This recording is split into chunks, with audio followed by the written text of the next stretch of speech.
All right, well today's the day, Super Bowl 46. For those of you who are counting, you count every year, some of you guys. And I don't know if there's anyone old enough in here that can count all 46 of those today.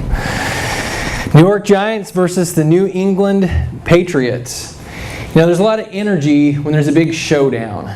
You know, whether it's a big game, whether it's a big battle, there's a lot of energy around that. You know, there's that taking of sides. You know, a lot of us are Chiefs fans here, so you know, it's kind of hard to take a Patriot side or Giant side. You know, and so you know, for us here in Ozark, Missouri, it's not quite as intense as it could be, but still there's a lot of energy, you know, and there's a lot of pregame stuff. You know, if you watch TV or watch YouTube, you know, people are talking about this player and that player and whether they're going to perform this way or not, and you know, all the statistics and everything that goes into that. It can be kind of a big guess, kind of a big fortune-telling adventure to try to decide what's going to happen and who's going to kick what and what plays are going to be made and what the coaches are going to do. You know, there's so many different ways of thinking about the big game, you know, that big showdown. And sometimes for us as believers, we get caught up in a lot of those kind of worldly games, those worldly showdowns, and we forget about the spiritual battle, that spiritual showdown that we live out every day. I think sometimes it's because we get so used to that that just becomes life. That becomes the way we live. You know, some of the if you've ever read anything, biographies and other stories about soldiers from other wars that just went on for years and years, especially during the late Middle Ages and during the time 16, 17, 1800s in Europe, when France and England are constantly at war with each other. I mean, they would have a few years of peace and then they'd have decades, it would seem like, of war. And if you read any of the literature from that time period, sometimes the soldiers and the people, just regular citizens that are support for that war, they just become downtrodden and frustrated, and they just accept that battle is the way of life, and they begin to allow that to affect them. And I want to look this morning first at Ephesians, and this is a list of passages that we talk about a lot, and in talking about the spiritual realm and the battle that goes on. And sometimes I think that we become used to those verses. We become used to that idea that there's a battle going on, and we lose that energy, we lose that excitement, that intensity that we should have, that we ought to have as we face the challenge that's ahead of us. So let's turn and look at those. If you have your Bibles, or if you've got a phone that has a Bible on it, if you go ahead and open that, and let's read Ephesians chapter 6, beginning in verse 10. Finally, be strong in the Lord and in the strength of His power. Put on the whole armor of God so that you may be able to stand against the wiles of the devil.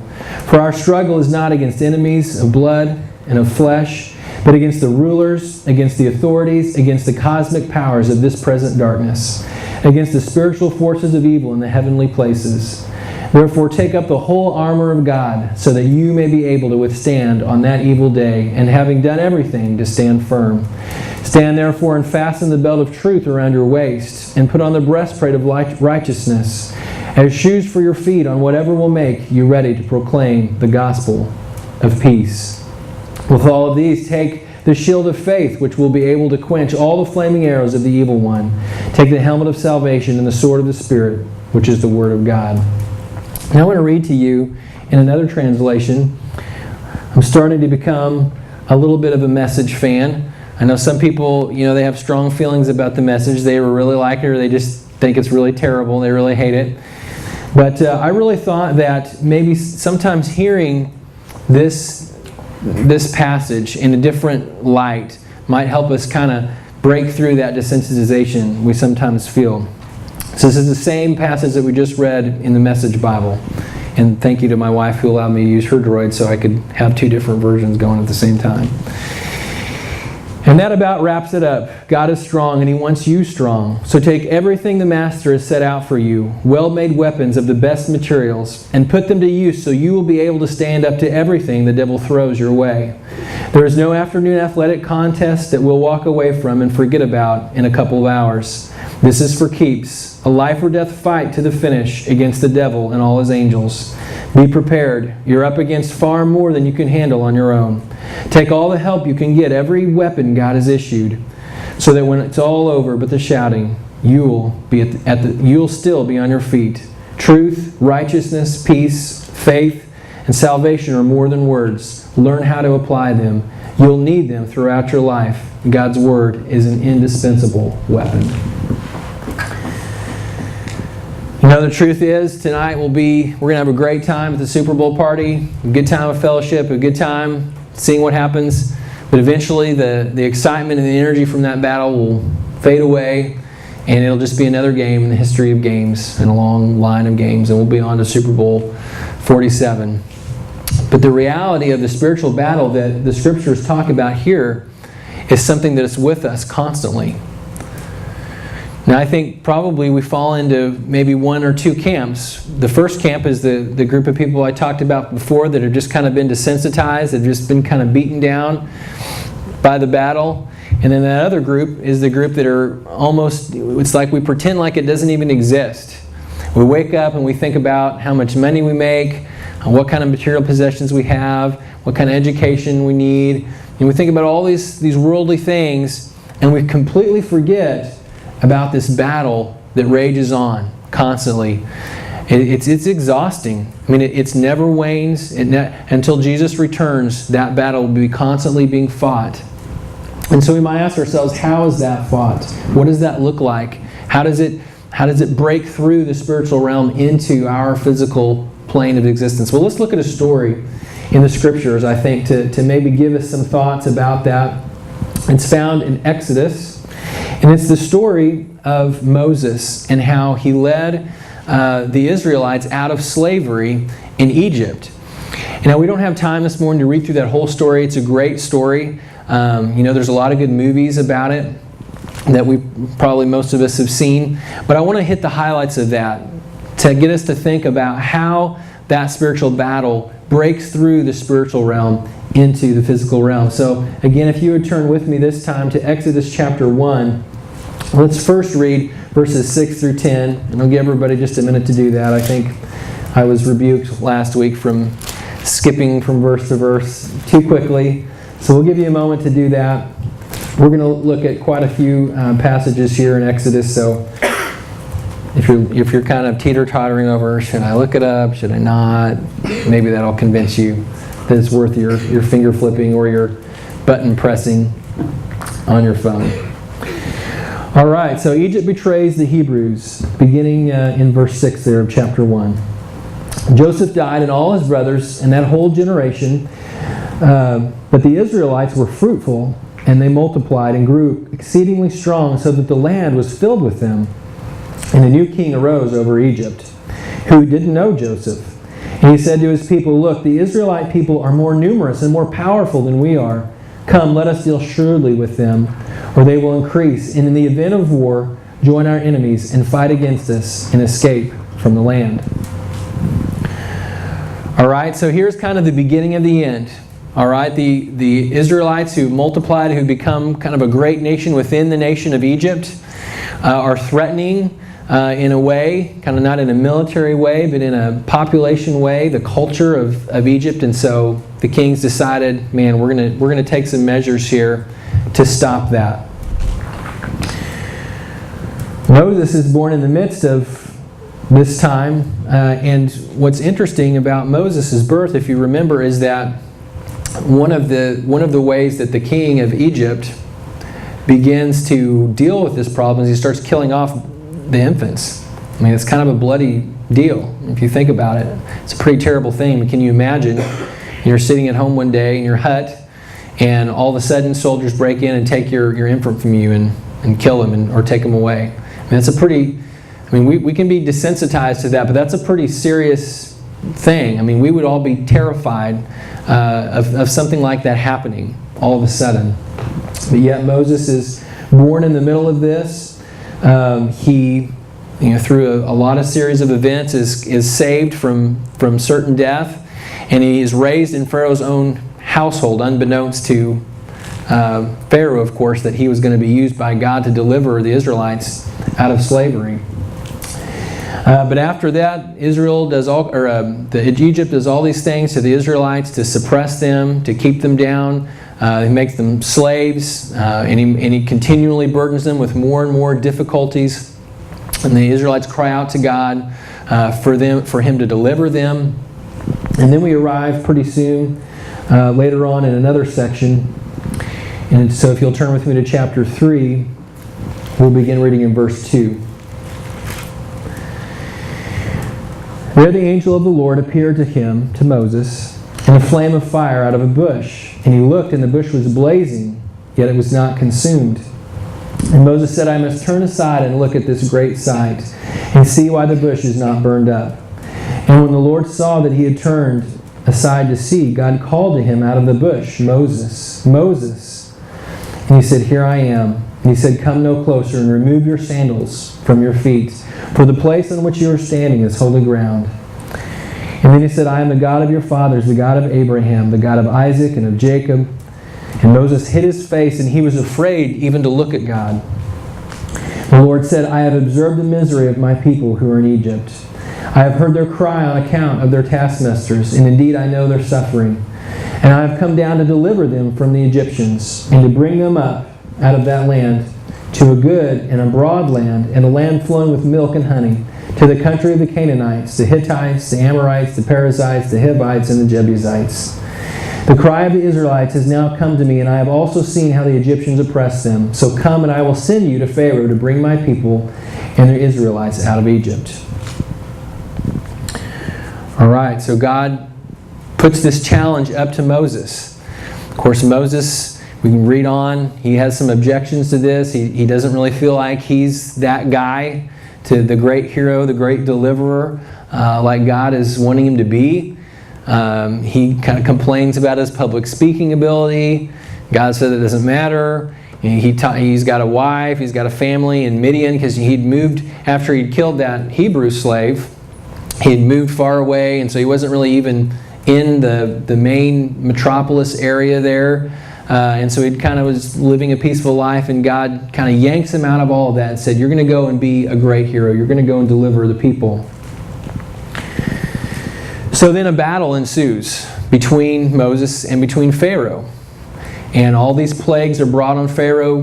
Moses tells him, let God's people go. Pharaoh refuses. I mean, think about it from Pharaoh's perspective. You've got this huge slave army of people that are out in the fields. They're building clay blocks. I mean, they're doing all this work. And your economy is, and of course, we've been talking about this for 5 minutes, but this is a time period of several hundred years that's gone on since Joseph was originally there with his brothers. And they have become the economy, the backbone of Egyptian prosperity. And so for Pharaoh to let these slaves go would just have a devastating effect on their way of life. But yet, so he's stubborn. Moses and him have an exchange. God gives Moses special powers to bring all these plagues. Finally, there's this one devastating plague where the firstborn of all the Egyptian people are killed. That's where the story of the Passover begins, because God provides a way for the Israelites to escape this punishment, and they put the lamb's blood on their doorposts so that the angel of the Lord that comes through, the angel of death, will not come into their home and kill their firstborn. So there's this devastating plague final at the end of this great battle, and Pharaoh relents and he lets them go, only to harden his heart later and decide, no, I'm not going to let them go, sends an army after them. And then we get to one of our favorite stories, the story of how Moses parts the Red Sea and the Israelites cross, which is an amazing story. So let's read Exodus 14 and flip forward there quite a few chapters, beginning in verse 15. Again, that's chapter 14, verse 15. The Lord said to Moses, "Why do you cry out to me? Tell the Israelites to go forward. Lift up your staff and stretch out your hand over the sea and divide it, so that the Israelites may go into the sea on dry ground. Then I will harden the hearts of the Egyptians so that they will go in after them. And so I will gain glory for myself over Pharaoh and all his army, his chariots and his chariot drivers. And the Egyptians shall know that I am the Lord, when I have gained glory for myself over Pharaoh, his chariots and his chariot drivers." The angel of God who was going before the Israelite army moved and went behind them, and the pillar of clouds moved from the front of them and took its place behind them, and came between the army of Egypt and the army of Israel. And so the cloud was there with the darkness, and it lit up the night. One did not come near it one army did not come near another all night. And so Moses stretched out his hand over the sea, and the Lord drove the sea back by a strong east wind, and turned the sea into dry land, and the waters were divided. And the Israelites went into the sea on dry ground, the waters forming a wall for them on the right and on the left. The Egyptians pursued and went into the sea after them, and all of Pharaoh's horses, chariots, and chariot drivers. At the morning watch, the Lord, in the pillar of fire and cloud, looked down upon the Egyptian army, and he threw the Egyptian army into panic. He clogged their chariot wheels so that they turned with difficulty. And the Egyptians said, "Let us flee from the Israelites, for the Lord is fighting for them." So, an amazing story, and we like that story because we can clearly see the forces of good and the forces of evil fighting against one another, and with a glorious outcome where God delivers His people. And you know, as amazing as that story sounds, there's really no difference between what God did here many, many, many years ago in the Old Testament and what He's doing right now. The difference is that we're living in the now. You know, it's easy to look back at things and make determinations. It's easy to look back on history and say, well, this happened, and this is why. But when we live in the moment, when we live in the now, when we're on the event horizon of that showdown, of that battle, it's more difficult because we don't know what the outcome's going to be. We know what the final outcome's going to be. We know that in the end, God will be victorious. And we know in the end, Jesus will come. He will end all of the pain and suffering. But for now, we're in that precipice of not knowing and of knowing at the same time what's going to happen. And it's an exciting time, but it's also a challenging time because we like the Israelites, we're forced to do things. We're forced to fight or flight, to use the psychological vernacular of our own modern time, to decide to flee from the danger, to run away, to hide. And how do we do that? By being complacent, by being apathetic, by choosing to ignore what's happening, or we can choose to fight. And we take up all that spiritual armor that we read in Ephesians, and we use those things in our lives. And so I want to try this morning or this afternoon to jolt us out of that complacency, to jolt us out of maybe the excitement about the worldly things, and to focus more about a real battle, a real showdown that's happening right now. And it's a personal thing. It's something that we fight personally, and it's something as a church we fight. It's something as a body of believers all around the world that we're constantly fighting. I don't know how many of you read Voice of the Martyrs. It's a literature, or it's a periodical magazine about different Christians and Christian groups of people that live in different parts of the world and how they're persecuted. I have read some stories that have I almost just don't even want to read it because it's so disturbing to see that battle and to see the darkness and the pain and the suffering that happens oftentimes to those that make the decision to follow Christ. And I think we may ask ourselves, well, why would God allow that? Why would God allow suffering and pain to come to those whom He loves? And I think that is a question that not only do we ask, but our non-believing friends and family, they ask that same question. They look at the world and they scratch their head and they see us claiming that there's this good, all-powerful God. And yet at the same time, they see the pain and the suffering and the destruction in the world. And I think it's in that question that we see the imminence of that battle, the imminence of that showdown between good and darkness. And we don't exist in a situation where God imposes His will on everything. If He did, everything would be good. I mean, it would be like He created it in the first place, in the Garden of Eden. Everything would be good. There wouldn't be sin. There wouldn't be suffering as a result of sin. I mean, everything that's happened from the moment that Adam and Eve rebelled against God, all the evil and destruction that has entered in the world is related to that. And so we're into this place that even when Jesus was here acknowledged that Satan, Lucifer, was the prince of this world. And that those that follow Christ are part of a kingdom, not of this world.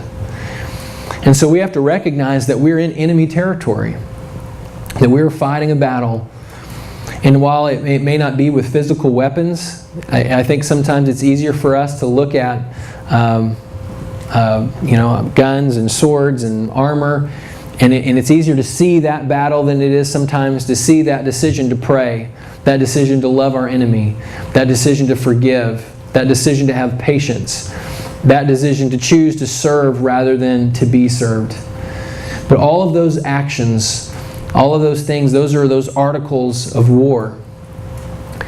You know, another battle, as I was thinking about this message today, I thought about, and I think about often, is the battle at Normandy on D-Day, when all of the United States Armed Forces in the Atlantic kind of stormed and formulated around the beach there in France, off of the coast, and in this massive airborne and naval and everything in between assault, began to push back the German forces that had taken over most all of Western Europe. You know, as I think about that, I a lot of times put myself in the shoes of those soldiers, what they must have been thinking, what it must have felt like to be riding in those little carriers, those little, you know, they have these little shuttles that came out of the naval ships that carry troops. I'm sure there's a name for that someone can tell me later. Or whether the airborne that were in the aircraft that were getting ready to parachute over behind enemy lines where artillery fortifications were to try to take them out. To think about what was going through their head. I mean, can you even imagine, you know, going up against a foe that had for months entrenched themselves in an area? There were pillboxes and mortars and artillery everywhere. I mean, the second that landing craft opened up its door, I mean, you were going to be in the crosshairs of who knows how many different weapons. That'd be terrifying. That would be so intense. I can't even begin to think about what that would be like. But yet thousands, tens of thousands landed and courageously came out of those landing craft to fight the enemy. And that is a lot of times what it looks like when we as believers invade the present darkness. And we come courageously out of complacency, out of the darkness, out of ignorance, out of our own comforts or our own worldliness that we've surrounded ourselves with, we've insulated ourselves with. And we come running out of there. And immediately when we do that, we leave that, at least what we think is a safe place, and we get inside of the crosshairs of the enemy. And we put ourselves in that place. And that's tough. And there are times when we get mowed down. We see that happen. And I think on a day like today, we've seen some tragedy in our own church family. That it can be discouraging. It can seem like the enemy is winning. It can seem like he's kicked us down and we're down and we're not going to get back up for a while. And as I think about these stories, as I think about Moses, as I think about the guys in the landing craft on D-Day, and what would have happened if Moses had just drawn a line in the sand and said, God, I'm not going to do that. I'm not going to do that. What would have happened if those guys that were driving those landing craft just decided, man, I don't even want to do that, and they just turned around and went back the other way? And our choices impact this world in a significant way. And a lot of times we don't see that. We don't realize the significance of the decisions that we make. I mean, think about for a minute the effect that you can have off of one person. And you might not be that one person that changes the world in maybe the way you visualize.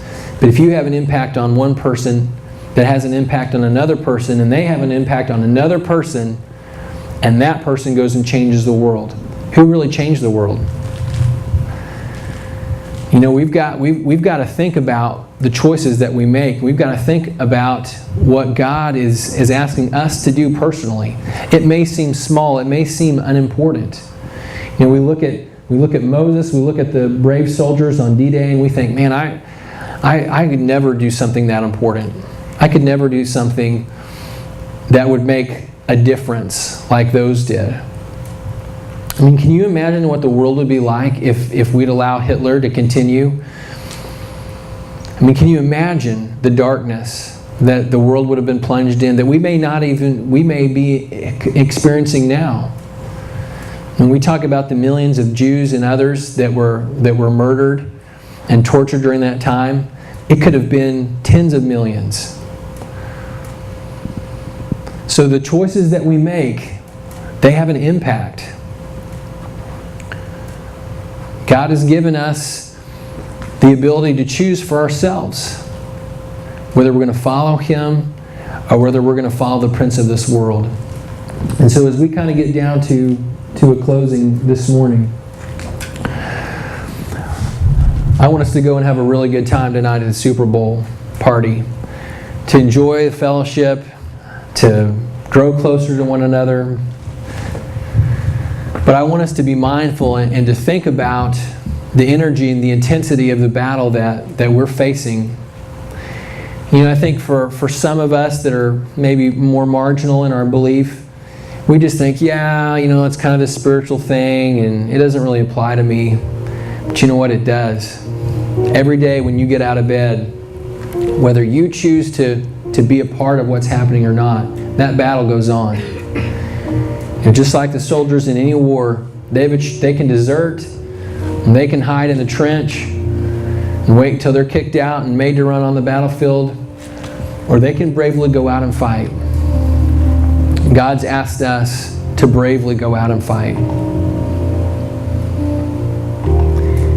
And sometimes I think it might just be easier to go out and start, grab a machine gun and just start railing on the enemy. I think that might be easier just to do that. But whenever I have to choose to love, to forgive, when I have to choose to go out and serve rather than to hang out and watch TV or, do whatever it is I do, those are tough decisions to make. We've been talking about self-control for the last month. Decisions to reject the things that we want to do in favor of the things that are good for us, that are healthy for us in the long term. That's hard. That's tough. But yet that's what God's calling us to do. And we live in a time where the human image is glorified so highly above just about everything else. And we think that we're so special. We're almost like flat earthers in a way. We almost think that the universe revolves around us. But it doesn't. It doesn't at all. Our time on earth is so small. And our opportunity is so limited. But yet it's there. And our choice is before us. We can choose to get in the game and make a difference, or we can choose to quit before we even get started. So let's just take some time and pray about this. And I'll be down at the front if anyone wants to come talk to me.